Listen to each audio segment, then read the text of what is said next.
Hi guys, welcome back to a new episode of Finance and Crypto Guide. Today in this video, I'm going to show you how you can change your language on ImToken's account. Keep watching the video till the end. To change your language on ImToken's account, firstly go ahead and open your ImToken application.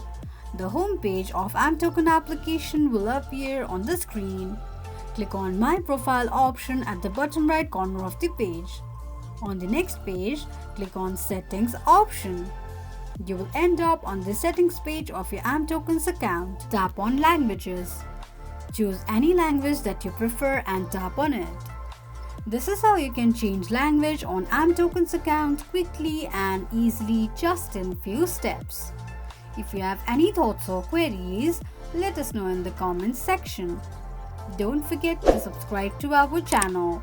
Also, press the notification bell icon so that YouTube will notify you whenever we post a new video. I hope this video was helpful to you. Thank you so much for watching.